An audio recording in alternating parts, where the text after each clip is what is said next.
Yo, what's up guys, Nandra here, welcome to another video. So for this video, I'm gonna be showing you guys something a little bit different. Now this video is gonna be a little bit rushed just because I am on a time crunch because I have to record this video before the season reset happens, so I don't have very long to do this.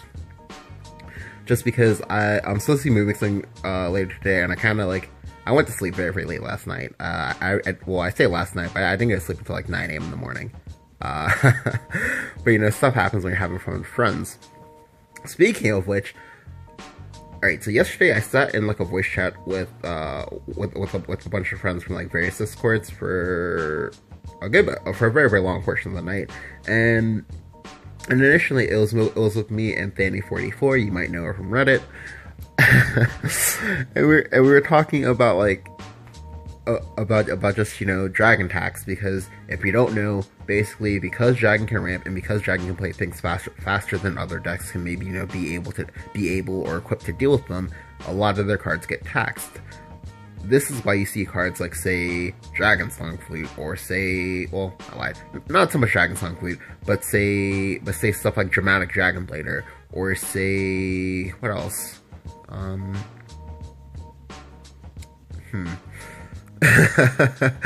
Give me 1 second, because like I had like a full list of these cards, but basically, it's why you see cards that seem like really just like meme worthy, just because again, like it's very difficult to give Dragon like really good to give multiple really good cards, or sorry, like as even just like, you know, like really good like standalone cards, just because like that's how like Dragoncraft gets broken, just because like we got Zell, we got Oro, we got Sybil, all of those are good standalone cards, like. And that made Dragoncraft broke. Well, I say broken, but like it just made Dragoncraft good. Like, so, but like while we were on that, I got into a discussion with her about Elder Tortoise. Now, Elder Tortoise is a card that me and Gumi at ZSN have been talking about as well. We were talking about at like the start of the expansion. Like it's a very good card. However, at the time, I legitimately thought that like it was gonna be one of those you might not have space to play it just because Dragoncraft plays other 4-drops. Well, I say other, but I really mean just 2, and that they play both Rahab and they also play Goblin Breaker Tina. And even then, sometimes you don't always find space for both of those. So sometimes you find yourself in like an awkward space where you have to like pick and choose one or the other, or if you include both, you usually don't have it as like a 2 each. You usually have it as like one as a 2 of, and then you have the other one as like a 1 of. So, because right now is a period of exploration, I decided that I was gonna, you know, try to see how under the radar I could go, so to speak, instead of just playing out like multiple 10-drops and whatnot, to see if I could like lower my curve to better deal with the more aggressive mid-range strategy, the more aggressive aggro and mid-range strategies that exist right now in Shadowverse. Because I've run into literally 20-something decks in the last like 48 hours, and I know a lot of you guys are going, wow, how did you keep count? Well, it also just came down to I have a really good memory. So, well, I lied. I have a good memory for certain things. There we go. And one of those is keeping track of decks I face as well as what cards these people play. So I'm going to show you guys a deck list. Now, I say this, but prepare yourself when you see this deck list, because it's gonna look hella fucking meme. I'm not even joking. Alright, so this is the deck list. I'm not gonna talk about the deck list here. Well, I'm not gonna go into too much detail, but basically, how you play the deck list is you basically just do like neutral kind of stuff. Additionally, you play like regular Dragon for the most part. Like you're still gonna be playing Poly versus Haven. You're still gonna be like dropping Bahas versus guys, but now you have a much better mid game in that of Carrots, as well as Elder Tortoise, as well as Hector. Hector is good because Hector is a ward. Hector can also shoot dudes, and that's kind of nice too. Carrot is nice because Dragon usually almost never plays on curve. Like, even at 10 PP, like we don't always just, you know, slam 10-drops on you, because like the only like 2 10-drops that we can like slam on you like semi freely is like Zeus and like Bahamut. That's it. Like,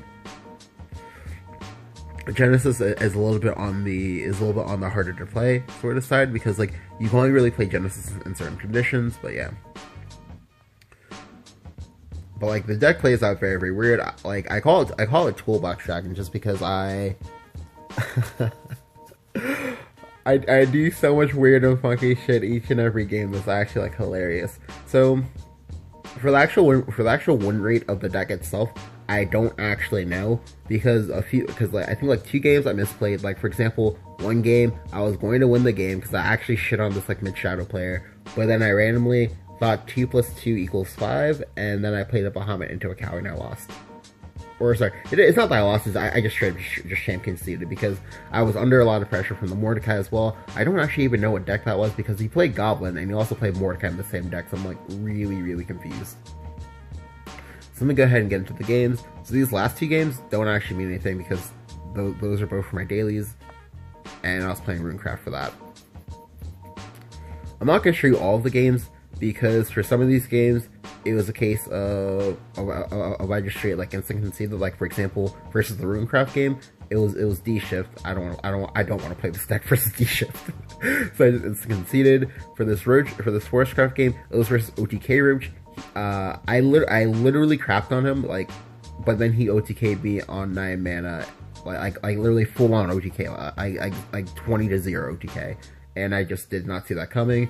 And additionally, I couldn't do anything about it because he, on turn 8, he used Aaron to get rid of my last word, because I was expecting him to go for the Roach turn then, but I was mistaken, so I lost. Let's see, where do I start?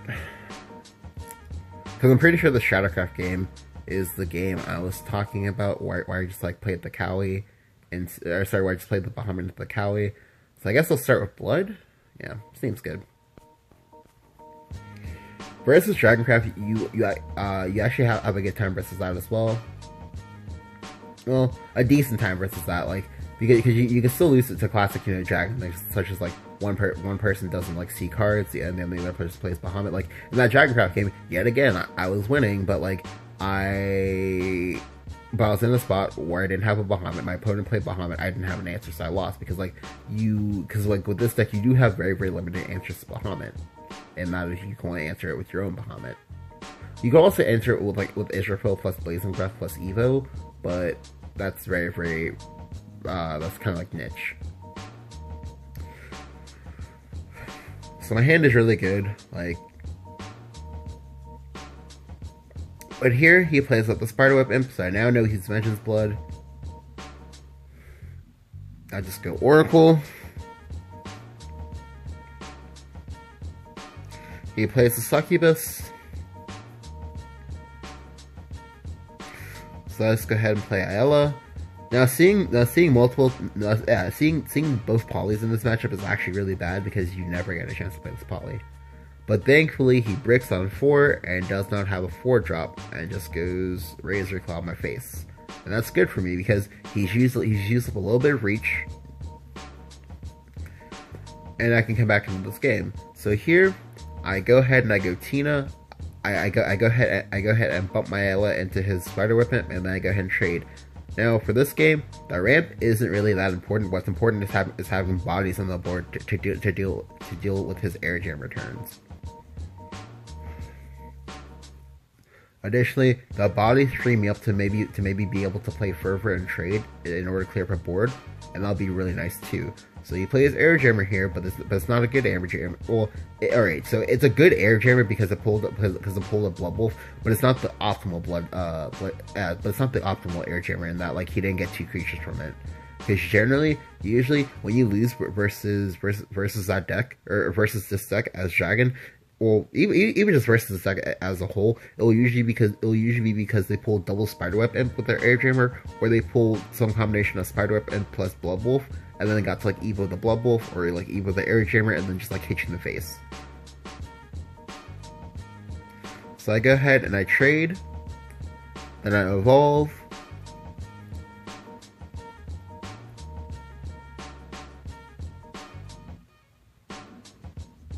And then I go and hit. Now, the reason why I paused there was because I was trying to map in my head if if I'd be able to keep him out of Vengeance, because right now he hasn't played a Vengeance activator. So because I have the Israfel in my hand, I can just OTK him. As long as I keep him out of Vengeance, and as long as I just, you know, make sure to keep him out of near Vengeance too. So right now the magic number is going to be 14. I can't set him down any lower because the dragon has all even attack by creatures with the exception of Dragon Summoner. And if I put him down to 12, then with the Israfel, which is going to be evolved, it will set him down to 10. So again, 14 is going to be my magic number here. So here he goes ham. However, I have the Israfel to mop this board up. I go back up to 14, and again, I'm not going to hit face because 14 was my magic number. Now I'm going to send him down to 12. However, at 12, he cannot go Scarlet sorry, not Scarlet Spree. He cannot go Emeralda and then get to like hit me in the face as well. The Emeralda, while not impressive, would have been like very, very good there, just because like I would have been on the back foot. I would have had to use Raft Drake or Elder Tortoise, and I would have let him like come back into the game. So I just wanted to like avoid that at all costs. Again, this Forest Craft game, like I lost it, but I was winning like up until that point. Let me just go ahead and show you guys. Did it not? Oh, yeah. Like as you can see there with that error, like I'm running out of time to show all these. So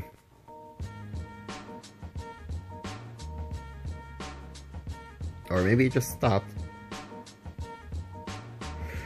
Okay, well, I guess I'm showing you guys this dragon game instead. This dragon game was the highlight of the night because it was so fucking funny for so many reasons.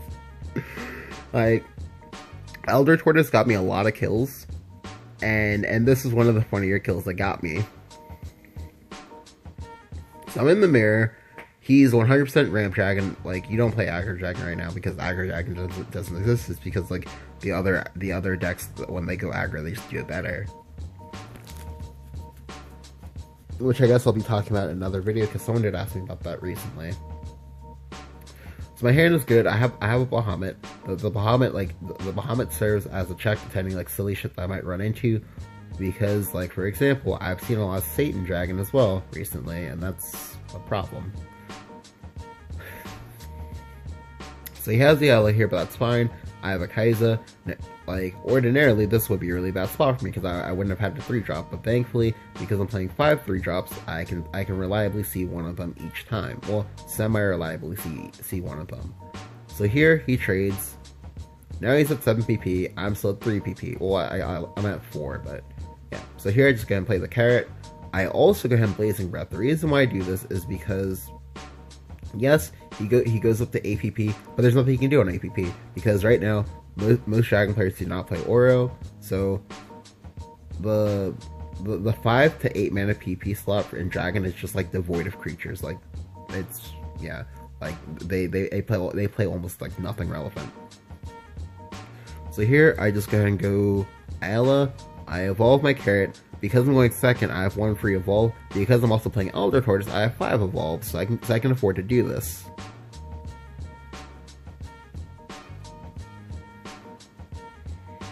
Here he goes Saha Quill into Bahamut. So now I know he has a Bahamut. Since I know that if I want to play a Poly, that's a way for him to play the Bahamut. That I already know is in his hand first. And that whatever happens, I cannot play my Bahamut first for whatever reason. Now here, thankfully, the Hector shines because you also don't want to use Evos right now either, because like the more Evos you use, the more pressure you are into playing Bahamut. But because I know he has a Bahamut, I know I cannot play my Bahamut, nor can I get rid of my Evos. If anything, I need for him to get rid of his Evos, so this way I can pressure him and force him to using a Bahamut first. Right now, this is going to be a game of wits. The possible face damage from Hector doesn't fucking matter in the slightest. The reason why is because I haven't seen a Sybil from him. I haven't seen Fervors from him. Because he just played a Sokol, I know he has Israfels in his deck. I also know he has Lucis. That's a lot of fucking healing for a measly 3 damage. Doesn't matter.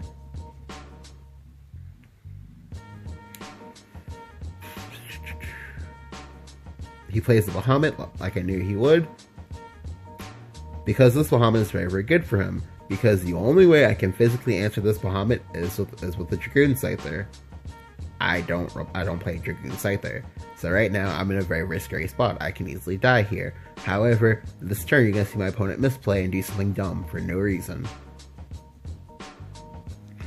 Here, I go Rahab into Carrot. I go ahead and I pre-evolve the Rahab. By pre-evolving the Rahab, I make it so that my opponent going Breath of Salamander is no longer an out for him to hit me in the face. He has to go Breath of Salamander plus he has to either go double spell with Breath of Salamander into Blazing Breath or second Breath of Salamander, or he has to more likely evolve a creature, throw the creature into this, and then hit me in the face for 13. If he does that, I die to Genesis Dragon, I die to Zeus. There are a lot of things I'll die to. However, if he for some reason can't do this because he has like multiple like fervors or something silly like that, or conversely, if he has things that I can't deal with a 4/7, then this will be good for me because I can avoid getting him in the face.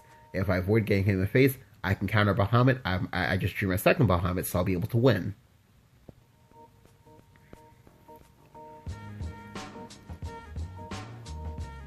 But here, he does the weirdest fucking play I've ever seen anyone do, and the reason why this is so weird is because, like, if I remember correctly, this opponent was at 20k master points.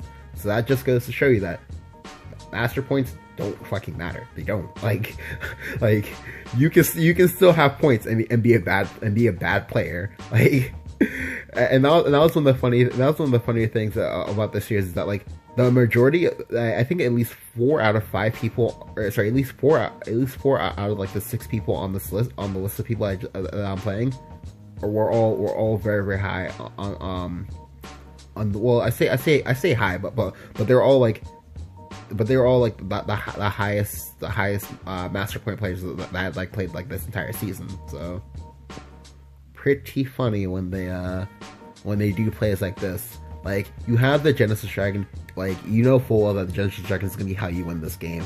Don't give me that fucking Genesis Dragon. Don't do that. Like, just save it to hit my face. Like, that's all you have to do. But here I get to play Bahamut. I don't die because apparently he doesn't have an answer. And here he plays Oro. And then evolves the Oro into my Bahamut. That's fine. I don't care because he gave me a lifeline. He gave me a way out. He gave me a way out. Like I'm pretty sure I'm pretty sure he had one or the other in his hand most likely, unless both of those were just top decks, which is unfortunate for him if that's the case. But here I just go and play Poly. Oh, if you're wondering, I played the Poly because playing the Israfil does nothing here. The Poly is gonna be high to win this game. Because I cannot outvalue. Well, I lied. It's not that I cannot outvalue an Oro. Is I don't want to outvalue an Oro. Like, because that's gonna take very, very long.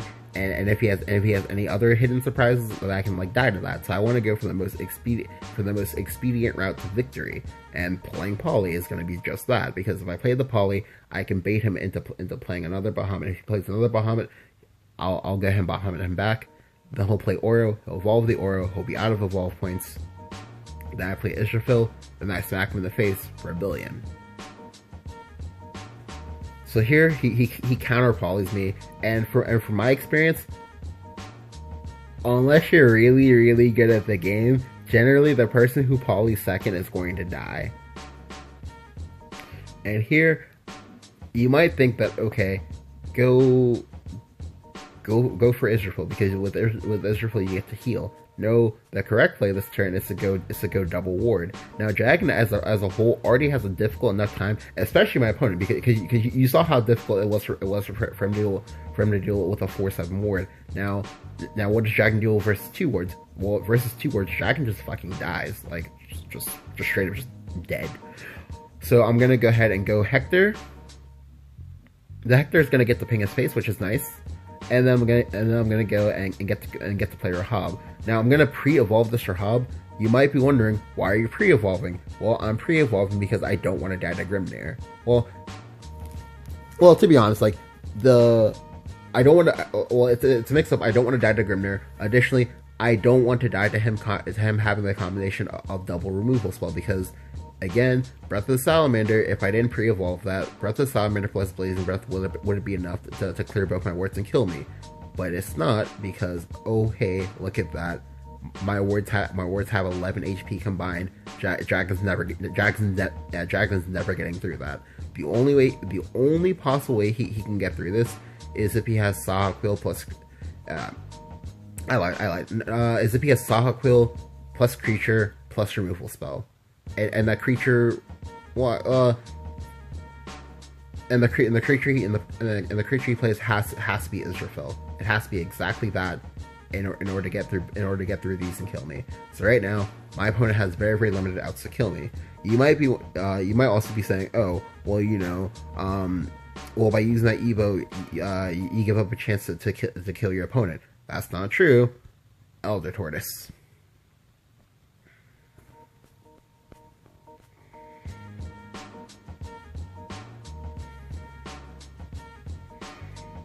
So here, he goes Grimnir. The Grimnir is actually really good for him. Well, it's ordinarily really good for him because, yes, he does leave himself exposed. However, I just used my last evolve point, and he knows, or rather has a good feeling that, okay, well, because my opponent's out of evolve points, it's going to be very, very difficult for him to kill me. He has to trade here, because if he doesn't trade, the dragon kills him. However, he's still just dead, because Elder Tortoise. When this happened, I was so fucking excited. It was actually so fucking funny. Yeah, I just kill him. Like, again, I should have lost this game, but like my opponent somehow had like Brick City in his hand and apparently couldn't deal with a 4/7 ward, so I won. Just because pre-evolves are actually so key.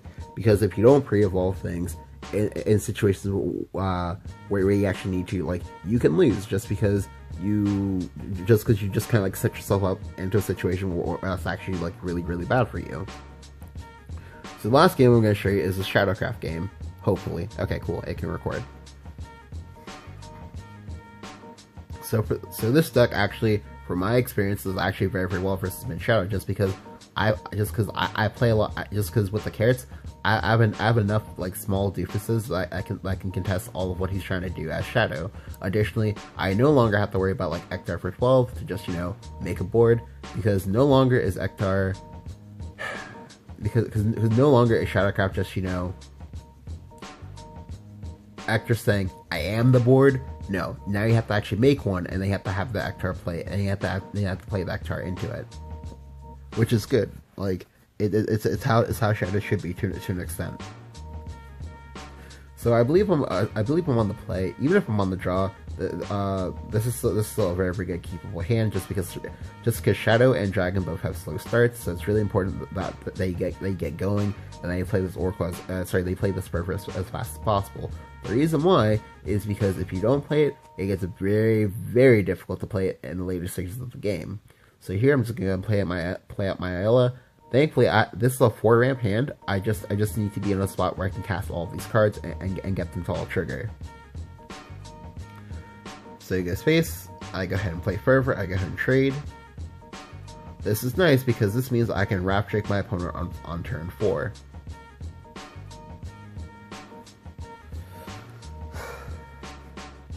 But here he plays Catacombs. Okay, so he played the Catacombs here, but honestly, I don't agree with this Catacombs. Like, Catacombs has so much scaling value in this matchup that playing it for 2 is honestly a waste, in my opinion. I honestly feel they should be playing it for three creatures or more. Otherwise, you just shouldn't be playing the card at all. Just because it's easy enough for Dragon to clear 4 bodies and the guise of 2 creatures, but it's very, very difficult for Dragon to clear 6 creatures in the guise of 3 creatures, and so on.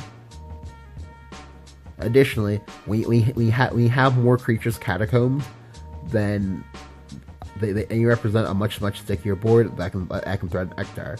So here, I just draw a billion cards. The reason why is because I'm under no pressure. He has potential 5 damage on board, but that's fine. Like, I'm Dragoncraft. He's not gonna immediately kill me anytime soon, because he won't, because he's on 5 mana. And 5 mana is not 7 mana, so I don't have to worry about Hector just yet. He's already played his Catacombs, and honestly, Catacombs was the scariest card that I had to deal, aside from the Hector and aside from Thane. So I'm under no pressure. I can do this. I might as well do this turn. So here he plays out Skull Beast into Demon Eater, so he can start drawing cards as well. Then he plays Lurching Corpse. So this Lurching Corpse was, I don't know. I didn't really care much for it, just because like Wrath Drake is a card the dragon plays. But hey. So here I just go Breath of Salamander. I go Breath of Salamander this way. I only have to trade a spell for his Lurching Corpse instead of having to trade a creature. Here I go ahead and evolve. The reason why I make this evolve is because I want to try to play around Cerberus. Because if I don't evolve, then Cerberus is just a 5/1 that's it's just a 5/1 that's is a 5/3 that's chilling. But here he makes another Catacombs. And again, this is a very, very bad Catacombs. Don't do this. Always make it for 3+ when you're versus Dragon. And now here, yet again, he has another low tempo board. And what happens when you play a low tempo board versus Dragon? They're gonna play Poly versus you. I'm not in danger of dying. I still have heals. I have double Wrath Drake in my hand. I'm gonna win this game. He plays Thane, but what does Thane do? Thane doesn't do anything. Like, because all I do is just Wrath Drake and boom. So here I go ahead and I just go Wrath Drake. Well, I lied. I go Elder Tortoise first. The reason why I go Elder Tortoise first is because I don't need the Wrath Drake for 3. I only need it for 1. So by doing this, I get to blow everything up but the Thane and the skeleton. But that's fine. I just go and evolve my Elder Tortoise here, and I go ahead and trade. Now by making this trade, I now have multiple 4+ attack creatures on the board, and I can just go ahead and go face. Now here, by going face, that's good, but it's also bad. The reason why it's bad is because if he has something like Hector, then they can just upgrade his skeleton into a zombie by trading in the skeleton instead. However, instead he just makes the trades, and then he hits me in the face, and then makes one more trade. But again, this is fine because hey, I can just do exactly what I did to him last turn all over again. However, I choose to go for Sybil instead, just because I don't want to die to anything silly. So I go ahead and go for the heal game, and I trade. I don't need to go face. I don't need to use evolve, because I am slowly running out of AoEs. Here he drops another Hector, but that's fine because now he's out of shadows. Now he's used all of his bursts. I still have a Poly in play. He's not able to draw cards because he's under so much pressure. Why is he under so much pressure? Because he gave me his Catacombs for nothing. That's not good. Don't do that. So here I just go ahead and trade. I play Tina. Like, all I have to do is just exhaust my opponent out of cards. I don't have to hit his face because eventually he'll be out of cards. I'll be able to hit his face. So here I just go and play Sybil.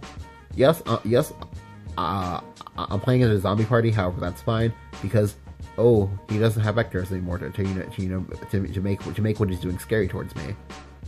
So here he goes to Ten of the Night plus the Bone Chimera.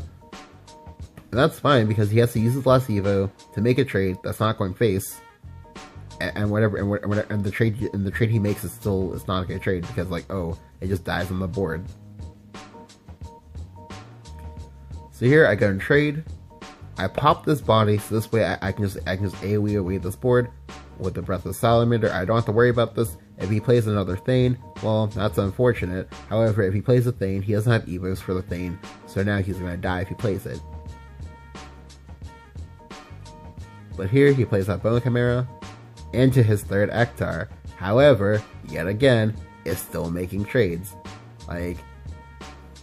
Yeah. Additionally, he actually miscalculated. If that was a pre-nerf Hector, that would have been able to clear the board. But because it's post-nerf Hector, he can only clear 3 creatures, and I just smack him in the face for 10 next turn. So yeah, that game just came down to my opponent using his cards improperly / too soon. Shadow, even though it's not talked of as one or seen as one, is actually a combo class just because just because while force is, you know, big combo in that they kill you by playing like 8 cards in the same turn, Shadow is small combo in which they use a lot of core synergies, such as like say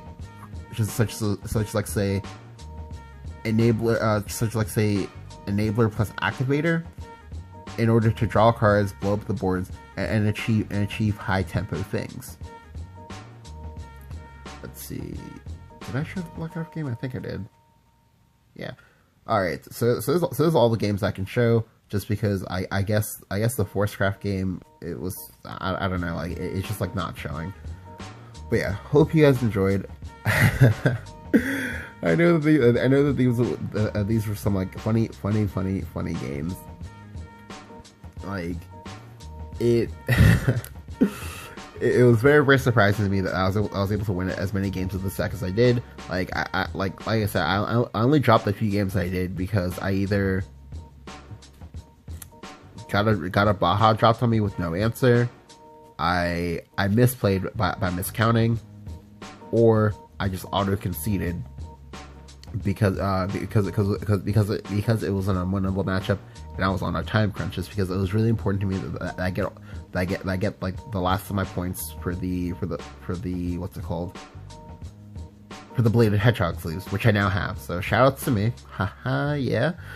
And yeah, thank you guys for watching. Go ahead and leave a like if you did. If you have any questions on the deck, you know, just go ahead and like ask me them in the comments. Go ahead and ask me them on Discord, Twitter, wherever you find me. I will always answer these. And yeah, thank you guys for watching, and I'll catch you